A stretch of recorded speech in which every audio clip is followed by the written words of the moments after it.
They went across the lake to the region of the Gerasenes. When Jesus got out of the boat, a man with an impure spirit came from the tombs to meet him. This man lived in the tombs, and no one could bind him any more, not even with a chain.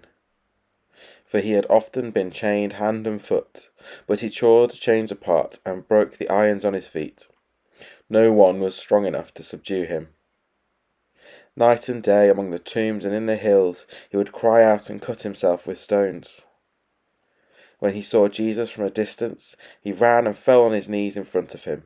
He shouted at the top of his voice, "What do you want of me, Jesus, Son of the Most High God? In God's name, don't torture me." For Jesus had said to him, "Come out of this man, you impure spirit." Then Jesus asked him, "What is your name?" "My name is Legion," he replied, "for we are many." And he begged Jesus again and again not to send them out of the area. A large herd of pigs was feeding on the nearby hillside. The demons begged Jesus, "Send us among the pigs, allow us to go into them." And he gave them permission. The impure spirits came out and went into the pigs. The herd, about 2,000 in number, rushed down the steep bank into the lake and were drowned. Those tending the pigs ran off and reported this in the town and countryside, and the people went out to see what had happened. When they came to Jesus, they saw the man who had been possessed by the legion of demons sitting there dressed and in his right mind, and they were afraid. Those who had seen it told the people what had happened to the demon-possessed man, and told about the pigs as well. Then the people began to plead with Jesus to leave their region. As Jesus was getting into the boat, the man who had been demon-possessed begged to go with him. Jesus did not let him, but said, "Go home to your own people and tell them how much the Lord has done for you and how he has had mercy on you." So the man went away and began to tell in the Decapolis how much Jesus had done for him, and all the people were amazed. We come back to Mark's Gospel. 2 weeks ago, we found Jesus crossing the lake with his disciples. The waves and the wind grew around them, and Jesus was sleeping, and they cried out to him, and he stopped the storm, he calmed the storm. Actually, today we follow on from that reading. We see that his disciples and Jesus continue to cross the lake, cross to the other side of the sea, and suddenly the disciples seem to fade from the story. Instead, we are left with Jesus and a man who we are told is possessed. We know that whilst the church is in decline in many places, the reality is that there is a real appetite, a real hunger for the spiritual. An appetite and an openness to something that is beyond the physical realm, beyond what we can see. I've met many people who would tell me they were spiritual but not religious. Some of those in church and some of those outside of church.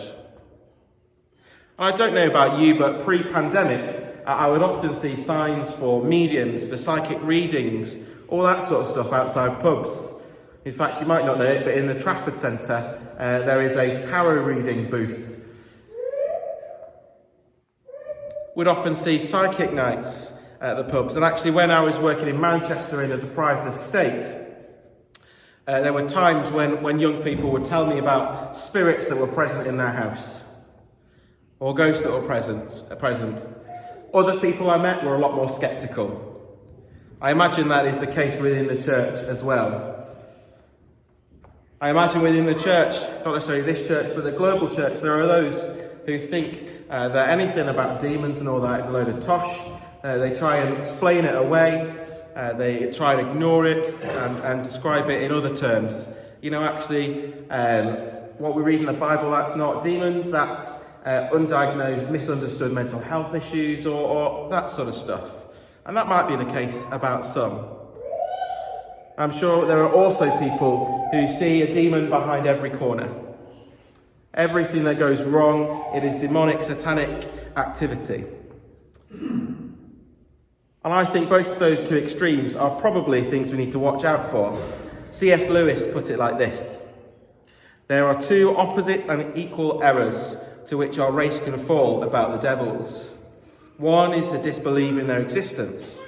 The other is to believe and to feel an excessive and unhealthy interest in them. They themselves are equally pleased by both errors, and hail materialists or a magician with the same delight. I think C.S. Lewis perhaps is onto something. My personal feelings are that actually we should not be looking for a demon around every corner. We should not give too much attention or credit. Many things can legitimately be explained away. Not all evil in the world is down to satanic activity, but the reality of the greed, selfishness of a fallen humanity.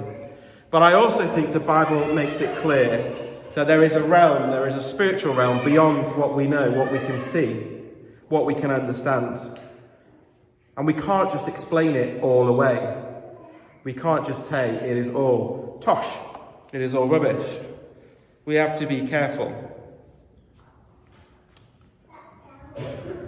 However, I don't want to focus too much on the demonic in this passage. I think actually there is more that we can see, more that we can understand when we dig a little deeper. We probably don't understand this passage in the same way that Mark's original readers did. I don't know about you, but I am not an expert about that part of the world, about that bit of the country. But I've been reading up, that's partly what you give me a stipend to do. And actually the place where this takes place is 2,000 years ago and still today, disputed territory. It's on the east side of the Sea of Galilee and it rises steeply up to the Golan Heights, and it's a bargaining chip today for the tensions that are going on. But actually the politics back in Jesus' day were just as complicated. When Herod died, he split the land between his sons, and that was a nice complicated thing to do. There was lots of arguments about who owned which bit, who was in control of which bit. But the point for Mark's original readers would have been clear. Actually, this land was not Jewish land. And actually, it was unlikely it had ever been Jewish land. These were not Jewish people. We can tell that because they were keeping pigs. Actually, pigs were regarded as unclean, as the Jewish people did not keep pigs. Not only that, but we see that this story takes place within a graveyard. Graveyards in Jewish culture, in Jewish religion, are considered places of contamination.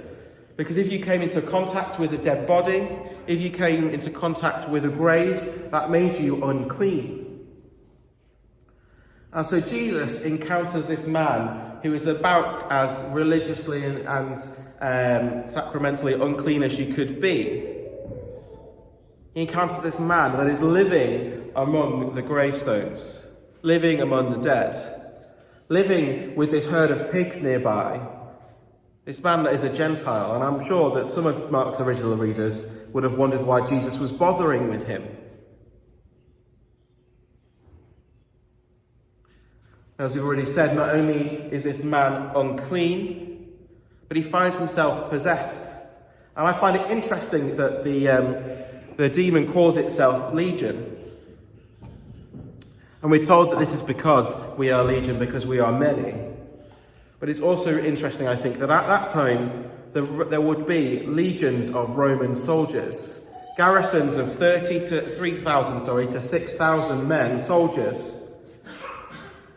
And in this man's lifetime, legions of soldiers would have been travelling through his land, oppressing his land. Maybe he'd seen them, maybe he'd not, but it would have been known in his community that these legions of Roman soldiers would have come through. This physical, evil, oppressive force then becomes manifest in the spiritual. And this man finds himself possessed by this oppressive force. The world around him has been changed by the Roman legions, and he himself finds himself changed, possessed by this demon. I hope that none of us will ever find ourselves in the place where we are possessed by demons. And perhaps this is something that we might not ever encounter in our lifetime. Perhaps we think actually in our civilized culture that doesn't happen as much. I don't know. But I think we will all know people Or perhaps ourselves have found ourselves in situations when our lives or people's lives that we have known have seemed to be possessed by an oppressive force, controlled, overtaken by something that oppresses, not necessarily a demon. But I'm sure we all know those who struggle with the oppression of addiction, alcoholism, drugs, pornography. Actually, I'm sure we all know people who are slightly obsessed, slightly addicted to their phones. Those that are oppressed by issues of racism, sexism, that are oppressed by abuse, those who are oppressed by issues with their mental ill health. And actually we see the way that the community has dealt with this man who is suffering, this man who is possessed. Have they dealt with him with concern, compassion, care? No, they've ostracised this man. They've marginalised him. They chain him up in this graveyard, although he breaks free. Maybe they've got a feeling of out of sight, out of mind. Once he's gone, we don't have to worry about him. Perhaps, quite understandably, they've done this out of fear, out of worry for themselves. For their safety. I don't know, but they have marginalised this man. And actually, there are many in society today who are marginalised, who are pushed to the edges of society. Perhaps some, like this man, who have found themselves facing things that seem to overtake, facing things that seem to oppress. Some of those things we've mentioned before. Actually, I think for some, the marginalisation is part of the oppression. As I was writing this, I was thinking back to Brexit many years ago, and it seems to be going on forever, doesn't it? But I was thinking back to Brexit and some of the campaigns, how they oppressed, how they marginalised, how they talked about refugees. As has the media at many points. Actually, we see it sometimes about how they talk about people who are homeless as well.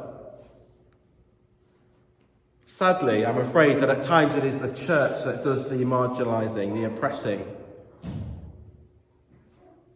It maybe is slightly more present in the church in America at the moment, but I think it is still present and relevant in the UK.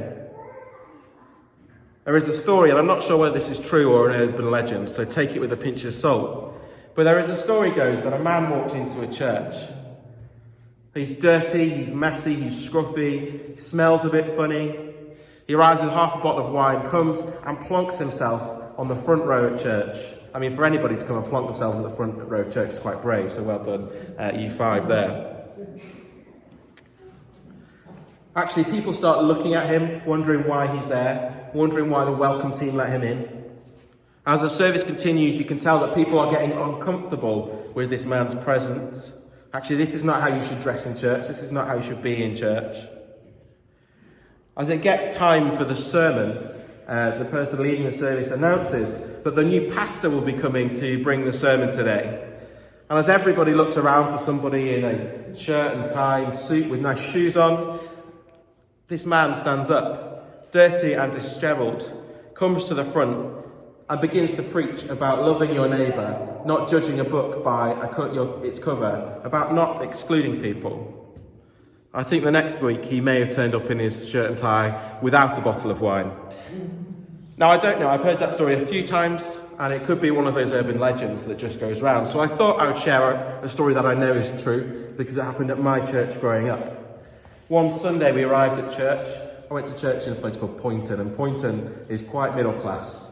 It's quite posh, it's quite well to do, and actually we didn't really have many homeless people in Poynton. But we arrived and there is this homeless man sat in the doorway. Lots of people, I'm ashamed to say, walk past him. Wonder why he's there. Perhaps some people give him a sympathetic look, give a little bit of money, I don't know. But eventually somebody takes the initiative and invites this man in for a coffee and says, do you want to come in? I'll make you a hot drink. Come in, you can stay for the service if you want, you don't have to. Treats him with some compassion, some humanity. What none of us knew until partway through the service, that this man was part of a drama group that had been coming to do something at the church. And this was, again, it was a bit of a illustration, a bit of a statement about how we treat people, how we judge people. I'm really thankful that somebody took the initiative to invite him in for a cup of tea or a cup of coffee. because I would have felt really bad if nobody had. Actually, so many in society feel marginalised, feel like they are outcasts, feel like that man who has been oppressed and marginalised. And there is obviously a spiritual dimension to the story we have read today, and we can't ignore that. But there is a dimension about who Jesus is, how Jesus treats those who are marginalised. Jesus comes alongside this man, has compassion. He restores him, he heals him. He doesn't ignore him, he doesn't walk past him. But actually he treats him as a person, he heals him. And so I want to ask you who you resonate with most in this story. Perhaps actually today you are coming feeling like the man who is possessed, hopefully not by a demon, but perhaps feeling overwhelmed, overpowered, oppressed by something in your life that you cannot seem to control. Perhaps something that we've mentioned before, addiction, abuse, mental ill health. Or perhaps like that man, you come today and you just feel marginalised, you feel isolated. Perhaps today you come and actually, if you're honest, you feel a bit more like the townspeople. The ones who perhaps very understandably have marginalised people, who have pushed this man to one side, probably I would say out of fear and worry for their own safety. But rather than showing compassion, showing mercy, trying to help the man. Or perhaps today we are feeling like Jesus. We are trying to be Jesus to those around us. Perhaps today we have a desire to reach out to those who are marginalised, who are oppressed. To reach out to those who are addicted, to those who are broken, to those who are suffering, wanting to show a pathway to redemption. Well, if you are feeling like any of those characters in this story, if you resonate with any of that, I would love to pray with you today after the service. I'd particularly love to pray with you if you are feeling at the moment like there is something that is overwhelming, overpowering, something that is oppressive, that is stopping you, that in many ways feels like it is controlling and directing your life. But I want to encourage us, and I hope that we can be a church who reaches out to the marginalised, reaches out to those who society thinks of as worthless. I hope that we can be a church so if somebody turns up and they don't quite match our image of what it means to be a good Christian attending church on a Sunday morning, that we let them in, that we welcome them, that we talk to them, that we sit in a table of 6 with them and drink coffee at a social distance with them. I hope that that is the church that we are. And that involves each one of us, me and you, trying every day to be more like Jesus.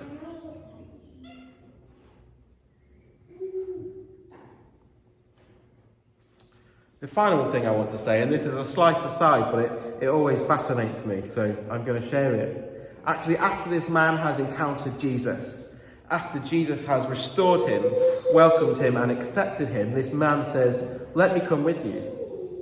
Let me follow you. Let me be one of your disciples." And actually this time Jesus says no.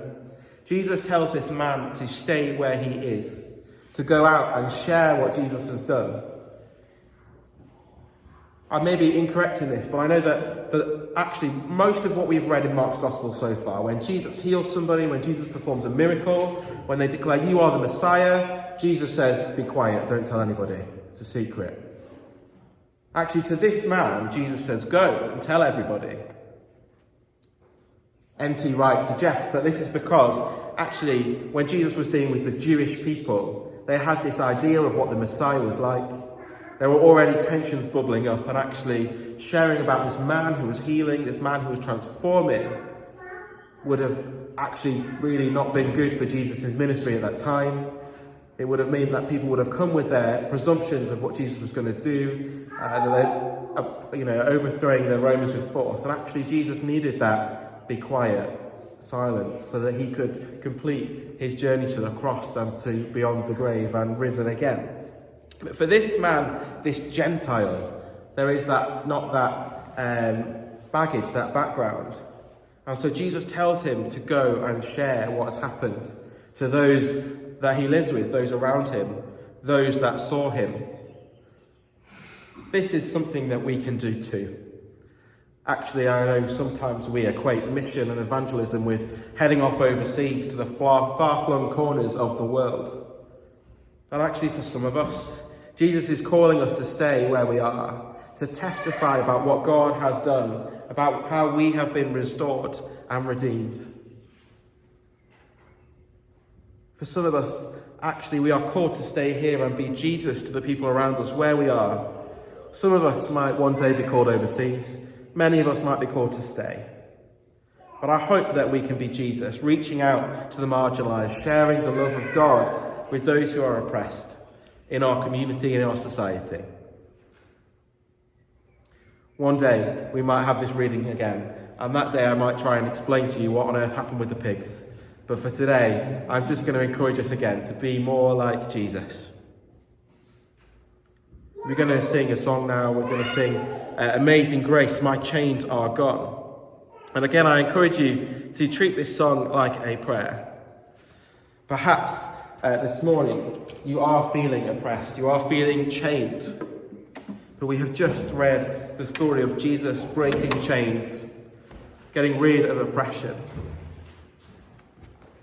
And so as we sing this, we remind ourselves that actually it is not anything that we do, not anything that we have done, but by the grace of God that we are healed, that we are restored, that we are saved.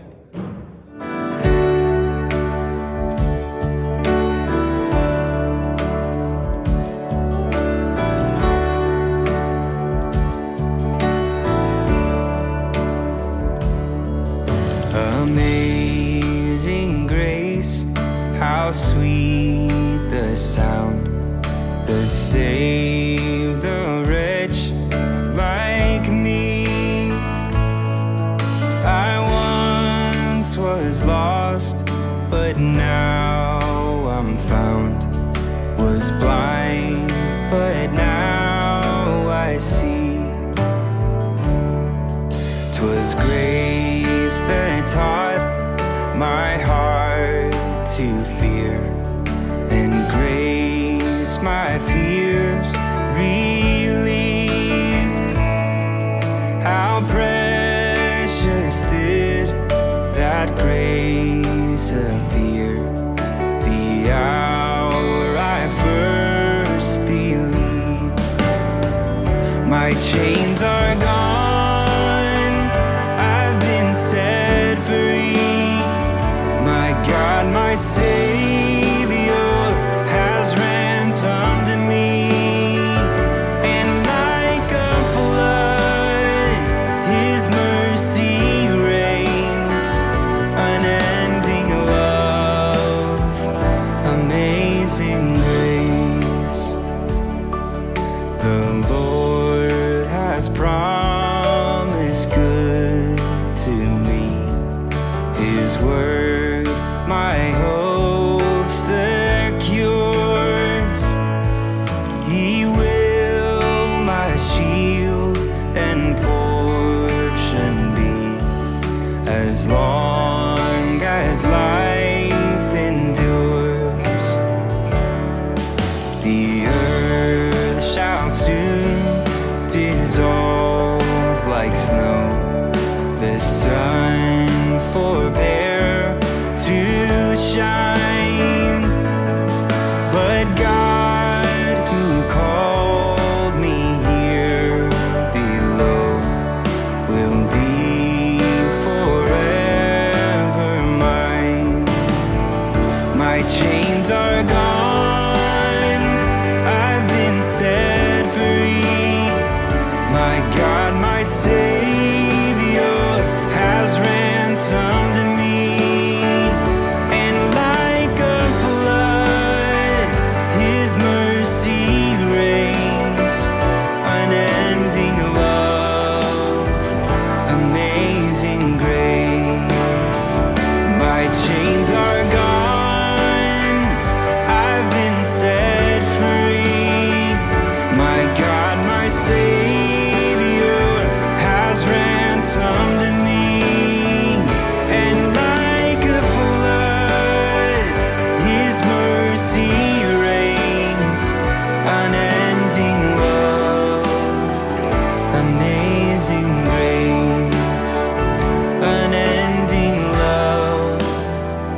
Amazing grace, unending